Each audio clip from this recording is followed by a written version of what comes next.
വാർത്തകളിലേക്ക്. താമരശ്ശേരി ഷഹബാസ് കൊലക്കേസിൽ കൂടുതൽ വിദ്യാർത്ഥികളെ പ്രതി ചേർക്കാൻ കഴിയുമോ എന്ന് പോലീസ് പരിശോധിക്കുന്നു.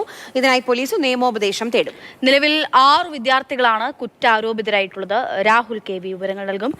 രാഹുൽ, ഇതിൽ എങ്ങനെയാണ് പോലീസിന്റെ മുന്നോട്ടുള്ള നീക്കം? എങ്ങനെയാണ് കൂടുതൽ ആളുകളെ പ്രതി ചേർക്കുന്നതിനെ പറ്റിയൊക്കെ എങ്ങനെയാണ് പോലീസ് അതിനെ മുന്നോട്ട് നീങ്ങുന്നത്? അക്ഷയ്, നിലവിൽ 6 വിദ്യാർത്ഥികളെയാണ് പ്രതി ചേർത്തിട്ടുള്ളത്. 6 പേരും ജുവനൈൽ ഒബ്സർവേഷൻ ഹോമിൽ കഴിയുകയാണ്. ഇവരുടെ ജാമ്യാപേക്ഷ കോഴിക്കോട് ജില്ലാ സെഷൻസ് കോടതി കഴിഞ്ഞ ദിവസം തള്ളിയിരുന്നു. കൂടുതൽ വിദ്യാർത്ഥികൾ ആഹ്വാനം ചെയ്ത് നടത്തിയ ഒരു കൊലപാതകമാണ് എന്നാണ് പോലീസ് കണ്ടെത്തിയിട്ടുള്ളത്. കൂടുതൽ കുട്ടികൾ ആ സ്ഥലത്ത് ഉണ്ടായിരുന്നു. ഒപ്പം സോഷ്യൽ മീഡിയ വഴി ആഹ്വാനമൊക്കെ നടത്തിയിട്ടുണ്ടെന്നാണ് കണ്ടെത്തിയിട്ടുള്ളത്. ഇതിൻ്റെ ഭാഗമായാണ് കൂടുതൽ വിദ്യാർത്ഥികളെ കേസിൽ പ്രതി ചേർക്കാൻ കഴിയുമോ എന്ന് പോലീസ് പരിശോധിക്കുന്നത്.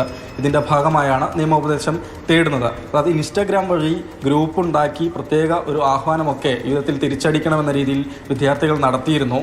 ഇൻസ്റ്റയുടെ ഉടമയായ മെറ്റ ഗ്രൂപ്പിൽ നിന്ന് ഇതിൻ്റെ കൂടുതൽ വിശദാംശങ്ങൾ തേടിയിട്ടുണ്ടെന്നാണ് പോലീസ് പറയുന്നത്. പക്ഷേ അത് ലഭ്യമായിട്ടില്ല എന്നാണ് അന്വേഷണ സംഘം വ്യക്തമാക്കുന്നത്. ഒപ്പം മുതിർന്നവർക്ക് ഏതായാലും ഈ ഷഹബാസിന്റെ കൊലപാതകത്തിൽ പങ്കില്ല എന്നാണ് പോലീസ് കണ്ടെത്തിയിട്ടുള്ളത്.